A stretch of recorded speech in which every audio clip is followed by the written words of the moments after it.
जो वोट नहीं देंगे उनसे बाद में हिसाब किताब लिया जाएगा। हिसाब किताब लेना तो इनकी जो मानसिकता है वो उसको स्पष्ट रूप से उजागर करती है। सपा का चुनाव के बाद हिसाब किताब जनता को अच्छी तरह से याद है। 2004 के लोकसभा चुनाव में कन्नौज के भाजपा के कार्यकर्ता नीरज मिश्रा की गर्दन काट करके हत्या कर दी गई। उनका दोष क्या था? वो बूथ कैप्चरिंग का जो इनकी आदत है कराने की, उसका विरोध कर रहे थे। अभी कन्नौज में सपा के मुखिया अखिलेश यादव जी के सामने इनके कार्यकर्ता ने कहा कि बीजेपी के प्रत्याशी सुब्रत पाठक के हम टुकड़े टुकड़े कर देंगे, और वहां पर अखिलेश यादव जी रोक नहीं रहे हैं, कह नहीं रहे हैं कि ये क्या बोल रहे हैं। वो इनका जो डीएनए है गुंडई, वो इनके सर पर चढ़कर बोलती है, वो इनके मुखार बिंदुओं पर आ ही जाती है। यह पहली बार नहीं है कि समाजवादी पार्टी नेता ऐसे बोल रहे हैं। इनकी हरकतों को जनता ने देखा और झेला है। 2022 के विधानसभा चुनाव में हर जिले में इनका कम से कम एक उम्मीदवार अपराधी या इलाके का प्रसिद्ध गुंडा रहा। 2022 में इतने कॉन्फिडेंट थे कि ये जीत गए, और इनके कार्यकर्ता सरकारी अधिकारियों की, कर्मचारियों की, पर्यवेक्षकों की गाड़ियों की चेकिंग कर रहे थे और अराजकता का माहौल बना रखा था। इनके एक और नेता रहे इमरान मसूद, जो अब इंडी गठबंधन से लड़ रहे हैं। उन्होंने कहा था हम मोदी जी की बोटी बोटी कर देंगे। ये हमारे प्रधानमंत्री के लिए ऐसी बात? ये इन्हीं के नेताओं ने, जिनसे इनका गठबंधन है, जो सहारनपुर से अभी चुनाव लड़ रहे हैं। कराना में एक गैंगस्टर का पूरा खानदान है, और नाहिद हसन तो चुनाव लड़ नहीं पा रहे हैं, तो गठबंधन से शैडो कैंडिडेट हैं। इनकी बहन उन्हीं के नाम पर चुनाव लड़ रही हैं। तो वहाँ पर भी ये जो जिन्होंने देखा है कराना के दंगे को, जिन्होंने देखा है वहाँ इस परिवार की गुंडई को, उसको टिकट दिया गया है। इससे बात साफ है कि अपराधी माफिया और दंगाई सपा के घर जमाई है। इंडी गठबंधन वन डिस्ट्रिक्ट वन माफिया का पैरोकार है। इसे नहीं भूलना चाहिए कि देश में मोदी जी और प्रदेश में भाजपा के मुख्यमंत्री के रूप में योगी जी सरकार चला रहे हैं। गुंडों माफियाओं का इलाज करना हम बखूबी जानते हैं।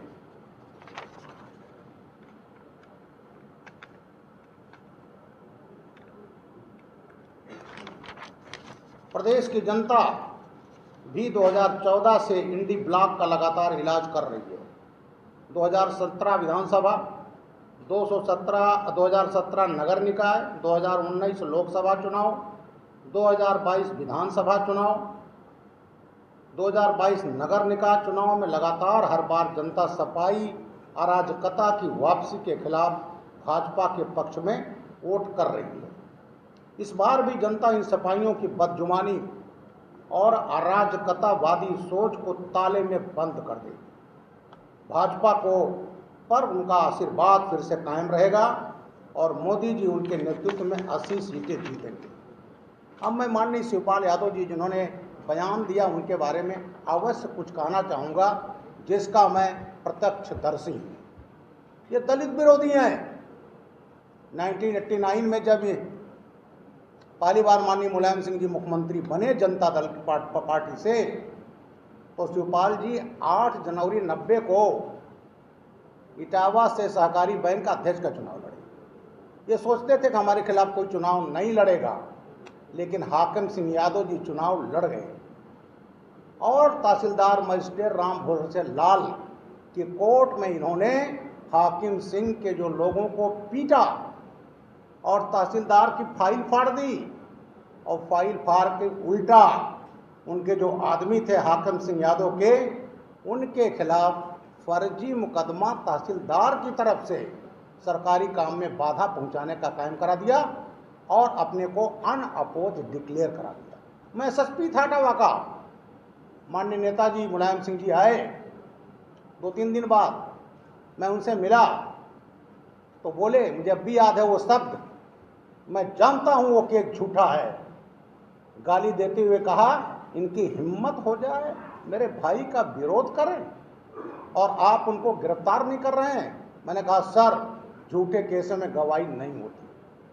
मुझे वो दिन याद है, 20 जनवरी 90 मई एसएसपी इटावा था। विद्याराम कोरी थे, दलित, एक आंख नहीं थी उनकी, दिव्यांग थे, पत्नी अंधी थी, रिक्शा चालक थे। उन्होंने इनकी पार्टी को वोट नहीं दिया। वो रिक्शा चलाते हुए आ रहे थे, भावलपुर गांव के इन्हीं 4 समर्थकों ने उनको मार डाला और शिवपाल जी थाने पहुंच गए कि इसका एक्सीडेंट हो गया। उनके रिक्शे कहीं खरोच नहीं थी, बॉडी पर क्रशिंग इंजरी रही थी। मैंने हत्या का मुकदमा कायम कराया और आज मैंने रेड किया और कल वो सब आगे मुख्यमंत्री के आवास पर दिया और मुझसे वो केस ले लिया गया और मेरे ट्रांसफ़र के बाद उस मुकदमे में एक्सीडेंट कह करके रफा दफा कर दिया गया। हमें वो भी दिन याद है, 18/12/1989 को माननीय मुख्यमंत्री थे उस समय मुलायम सिंह जी, इनकी पहली विजिट थी इटावा में और उसी दिन वो आफ्टरनून में पहुंचते हैं और माननीय शिवपाल यादव जी ने अपने खास अभिलाष यादव से एक स्कूल के कमरे में फर्नीचर में आग लगवा दिया और उनके हरगोविंद यादव, शिवराम यादव, नरेश यादव, विशंभर यादव, जितेंद्र यादव, ये दर्शन सिंह के भाई बेटे पर डकैती के मुकदमा सुबह 8 बजे फर्नीचर लूट ले गए, आग लगा दिया, झूठा मुकदमा।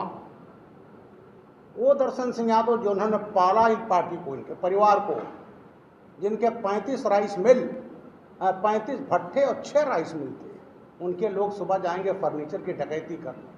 जब 20 दिसंबर को माननीय मुख्यमंत्री जी गए, मेरी पहली मुलाकात हुई तो उन्होंने कहा, देखो मैं कैंप कर रहा हूँ, आप 2 दिन बाद आए, लूट लिया, डकैती डाल दी।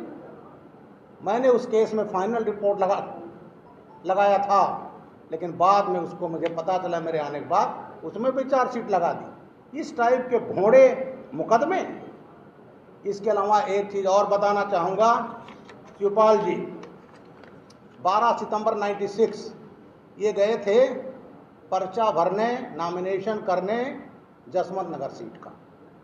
कचहरी खचाखच भरी थी, मजिस्ट्रेट थे, वहाँ गोली चलती है और गोली किसको लगती है? दरोगा आरपी सिंह को और हवलदार सुरेंद्र सिंह। पूरा चैम्बर भरा हुआ है, गोली आरपी सिंह मर गए, सुरेंद्र सिंह विकलांग हो गए घायल हो करके।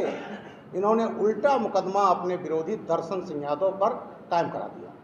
वहाँ एक खोखा मिला 9 mm का। शिवपाल जी ने षड्यंत्र के तहत अपने गनर राजेश यादव की कार्बाइन पुलिस लाइन इटावा में जमा करा दी। 192 कारतूस। ये कहने के लिए जब पूरा कारतूस है तो फायर कैसे होगा? कार्बाइन कब्जे में ली गई, फॉरेंसिक जांच हुआ और वो शिवपाल यादव के गनर राजेश यादव की कार्बाइन से चला पाया गया। जो मुकदमा दर्शन सिंह यादव पर लिखाया झूठा पाया गया, उसमें चार्जशीट लगी। इनकी मनमाफिक सरकार थी, नहीं शिवपाल जी भी उसी समय से अंतर होते। इसके अलावा मैं उसका खुद जिसका मैंने ज़िंदगी भर खामियाजा अपने कार्यकाल में भुगता, वो दिन था 8 अप्रैल 1990। मुनीब यादव, माया देवी यादव मेरे पास आए, इन्हीं के परिवार के एक नेता के कहने पर कि साहब मेरा ज़मीन शिवपाल यादव कब्जा करा रहे। मैंने सिविल लाइन थाने मुकदमा कायम कराई। सुबह थानाध्यक्ष आलम खान गए, 22 को पकड़ लिया। फिर दर्शन सिंह यादव जिनके गांव के प्रधान थे, जिसको अखिलेश जी ने जसभारती दिया, बाबूराम यादव, विश्राम यादव गए वहाँ, छोड़ इन लोगों को। उन्होंने कहा साहब ये तो ज़मीन पर कब्जा कर रहे थे, मैं कह रहा हूँ छोड़ दो। और थानाध्यक्ष आलम खान को झापड़ मारे गए, उसने इन तीनों को बंद कर दिया। ये घटना है 4 बजे शाम की। 1 घंटे बाद शिवपाल जी ने 100-150 हथियारबंद आदमियों को इकट्ठा किया, थाने पर हमला, आतंकवादियों की तरह हमला और शाह आलम खान को पीट करके डाल दिया गया। इनके डीआईजी थे जो कभी एसएसपी इटावा रह चुके थे आगे, और मुझसे डाक मुंगलिम कह रहे हैं, ब्रजलाल जी मुख्यमंत्री जी चाहते हैं शिवपाल को आज क्लीन चिट दिया जाएगा और शाह आलम खान को जेल भेज दिया जाएगा। मैंने कहा ऐसा अत्याचार, जिसने सही काम किया है उसको जेल भेजा जाएगा? बोले मुख्यमंत्री की यही इच्छा है। मैंने कहा जब तक मैं हूँ तब तक आप ना कर पाओगे ना मुख्यमंत्री जी कर पाएंगे। मैंने शिवपाल के खिलाफ नामजद मुकदमा सिविल लाइंस इटावा में 9 अप्रैल 90 को कायम कराया था, और उसका खामियाजा मुझे ज़िंदगी भर भुगतना पड़ा। सीआईडी जांच 9 दिन में पूरी, मुझे बर्खास्त करने का रिकमेंडेशन शाह आलम खान को, चार्जशीट और इन्होंने मुकदमा चलाने की अनुमति माननीय कल्याण सिंह जागे, मैं लड़ता रहा, तब ये प्रकरण समाप्त हुआ। अगर मैं आईपीएस अफसर नहीं होता, मेरी इच्छा शक्ति मजबूत नहीं होती, तो शैलेंद्र सिंह डिप्टी एसपी की तरह मुझे भी शायद इस्तीफा देना पड़ता। तो इनका जो इतिहास है ये अपराधों से भरा हुआ है। डकैतों का सहारा लिया जाता था। निर्भय गुर्जर चंबल का मैं कहूँगा सबसे बड़ा और अंतिम डकैत रहा।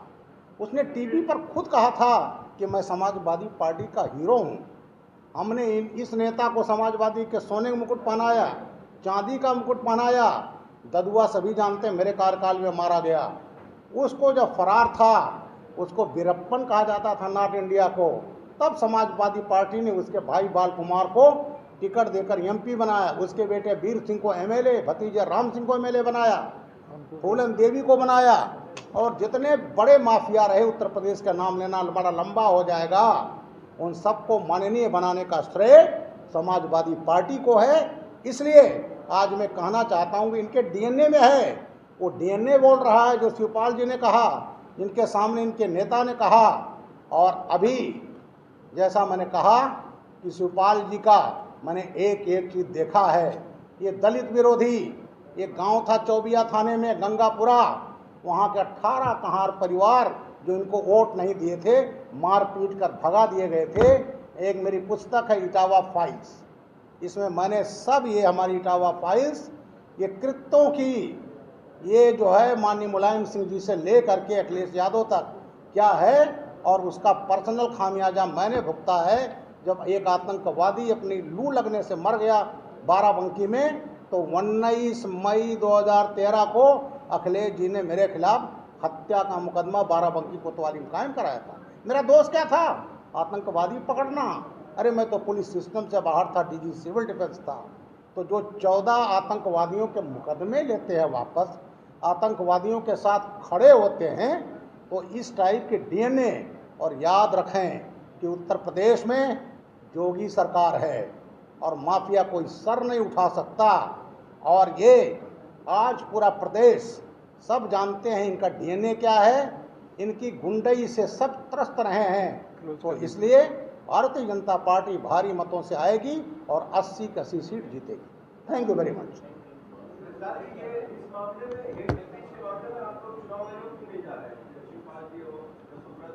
भाई हमारा संगठन है, वो कर कल शिकायत उन्होंने किया है, शिकायत किया गया और संगठन जाएगा।